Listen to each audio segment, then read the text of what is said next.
在美国发表所谓海洋界限报告之后，挑动了南海地区某些国家的神经。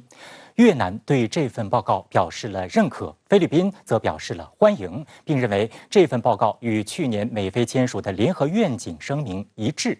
这些表态似乎正中美国下怀。众所周知，越南和菲律宾的表态离不开美国拱火。不过，美国的如意算盘能否打响？东南亚小伙伴们又有哪些小心思呢？来洞察关键。回顾2021年，美国高官访问东盟十分密集，从国防部长、副总统到国务卿，拜登政府可谓是精英进出。特别值得关注的是，2021年10月26号，为期3天的东盟系列峰会在线上举行。美国总统时隔4年出席东盟峰会，罕见地将东南亚国家置于国际舞台中央。拜登在峰会上告诉东盟国家领导人：“我希望你们能够直接从我这儿听到美国对于东盟关系的重视，你们可以期待我的出现，以及向你们伸出援手。”在突出东盟重要性的同时，拜登还宣布提供1.02亿美元的资金，以扩大美国与东盟国家的战略合作伙伴关系。时间再往前追溯，2021年9月23号，美国国务卿布林肯在联合国大会的间隙，与东盟10国外长举行面对面或视频会晤时，重申了美国对东盟中心地位的承诺，以及美国对东盟印太展望的支持。具体到单个国家，在越南方面，美国防长奥斯汀承诺将签署谅解备忘录，协助越南找回越南战争中牺牲的士兵遗骸，帮助越南提升海上安全能力。副总统哈里斯则带去了100万剂辉瑞新冠疫苗和2300万美元抗疫援助大礼包，还宣布启动一项为期5年、耗资3600万美元的美国国际开发署项目，旨在加速越南向清洁能源的过渡，并宣布降低美国对越南出口农产品的关税，以及提供数百万美元援助，以清除越南战争遗留的未爆炸武器。而越南也积极投桃报李。就在美国所谓海洋界限报告发布后不久，根据越南国际新闻快讯报道称，越南外交部公开表态，承认美国有关涉南海的研究报告主张。另一方面，越南在南海非法占领的岛礁建设也从未停止。据南海战略态势感知计划称，据最新的卫星图像跟踪对比显示，自2021年6月至12月，越南在南沙群岛非法侵占的敦谦沙洲、景洪岛、红修岛、毕生礁、西礁和百礁等多个岛礁地物开始了新一轮的填海造地。值得注意的是，越南在毕生礁上部署了大量军事力量，例如苏至萨姆3防空导弹系统，以及从以色列进口的爱达火箭炮。爱达火箭炮其射程高达150公里，永暑礁就在其射程范围之内，在一定程度上弥补了越南军队在该地区援火不足的问题。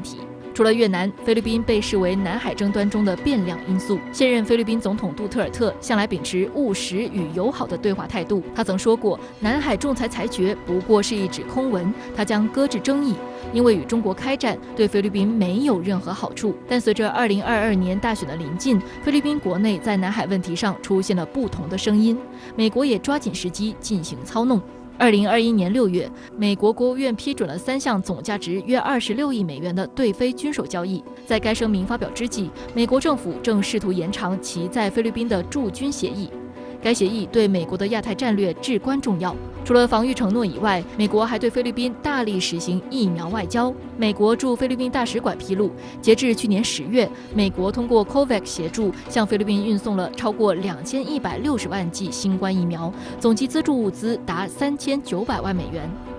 而福布斯网站去年10月报道，美国还承诺到2022年底向较贫穷国家捐赠11亿剂新冠疫苗，其中第1大受援国就是菲律宾，将援助多达1640万剂新冠疫苗。去年7月，在美国防长奥斯汀访问菲律宾前夕，菲律宾总统杜特尔特宣布撤销暂停美菲访问部队协议的决定，并表示修订该协定以提升非美军事合作，这让到访的奥斯汀非常感动，连声道谢。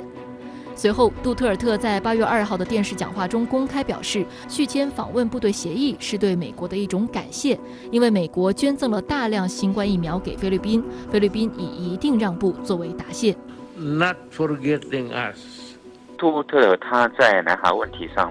做出一些变化，或者说在对美关系上做出一些变动，更多是基于比如说非美关系的未来考虑，或者比如说菲律宾国内政治的考虑来做出判断。仅仅是这个疫苗外交，我觉得这个分量是比较小的哈。毕竟菲律宾在疫苗上也存在其他的选择，比如说包括美国、英国、俄罗斯的疫苗也有进入菲律宾。除此之外，近期非军方的动作也引起了外界注意。1月16号，菲律宾国防部长洛伦扎纳宣布，菲律宾将以超过6.2亿美元购买32架新的 S-70I 黑鹰直升机。就在去年，菲律宾刚订购了16架 S-70I 黑鹰直升机，目的是取代本国空难频发的老式直升机。1月14号，洛伦扎纳还宣布，菲律宾和印度达成了一项军购协议，菲律宾将以近3.75亿美元向印度购买一套岸基反舰导弹系统，以加强其海军防御。去年12月28号，菲律宾签署合约，耗资280亿披索，约合5.56亿美元，从韩国采购2艘轻型护卫舰。在短短半个多月时间里，菲律宾在武器装备方面的支出已经超过20亿美元，这是相当罕见的。从菲律宾采购的武器装备类型来看，主要是海空装备。有分析认为，其军购的目的不言而喻，自然是瞄准了南海问题。美国媒体表示，此项军火交易将极大提升菲律宾空军的行动能力，帮助菲律宾军方更好地应对各类突发危机。因为菲律宾的军事力量非常薄弱，所以即便是有针对性的采购一些武器，与周边国家相比，还是存在较大的差距，更不用说和中国相比。所以说呢，这些武器呢，相对我国来说不构成任何实质威胁，而且菲律宾他们也知道中菲军事差距非常大，他们也不会主动挑衅中国。但是呢，这些武器在我看来会加强菲律宾在南海维权方面的力量，那尤其会对我国的民间海洋力量会构成一定的干扰啊，比如说我们的渔民过去捕船等等哈。那么这个时候呢，菲律宾它可能一些应对的措施会有提高。除了拉拢东盟国家之外，在美国的鼓动下，去年以来，包括英国、德国、法国、荷兰等南海域外国家也成为南海的不速之客。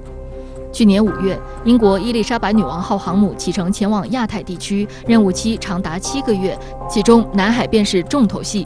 值得注意的是，英国伊丽莎白女王号航母上搭载了10架美国海军陆战队 F-35B 隐身战斗机。这10架战斗机早在2021年4月底就已经从美国本土出发，飞行了大约8000公里，经过多次空中加油后，才顺利进入英国拉克西斯空军基地，登上了伊丽莎白女王号，足见两国密谋已久。刚进入南海时，伊丽莎白女王号便放飞了其搭载的美国海军陆战队211舰载机中队的 F-35B。不过，英国方面似乎想低调处理在南海进行的行动，因此，英国不仅没有立即宣布进入南海的消息，英国驻新加坡大使在去年7月25号的新闻发布会上，也仅含糊其辞地表示，航母编队会在菲律宾海举行多国联合演习，但拒绝透露任何细节，甚至不愿意提供参演国家和舰只数量。但是美国却想积极表现。3天后，美国海军在官方推特上发布了美国海军战斗机211中队在伊丽莎白女王号上训练的照片。这张照片抢先曝光了伊丽莎白女王号的实时定位。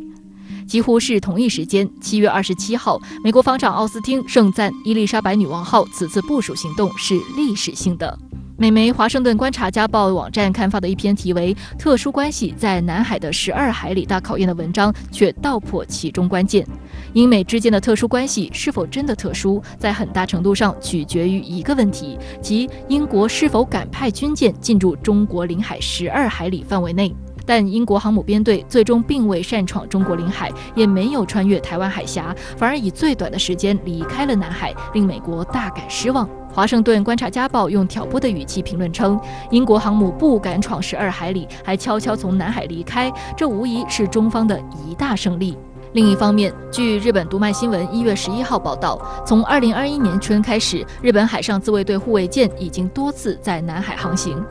报道显示，日本海上自卫队在南海海域的航行活动始于2021年3月，当时海上自卫队护卫舰在南沙群岛附近海域航行。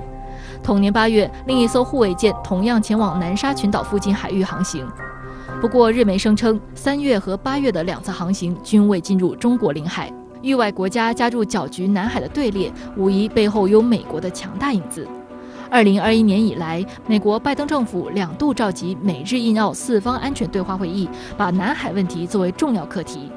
而去年9月15号成立的 AUKUS 澳英美3边安全伙伴机制，重点之一就是美英为澳大利亚提供8艘核动力潜艇，南海显然是重要覆盖区及活动场所。但是，对于拜登拉小圈子，东南亚国家并无好感。印尼国防部长普拉博沃·苏比安托曾担心澳英美联盟会引起军备竞赛。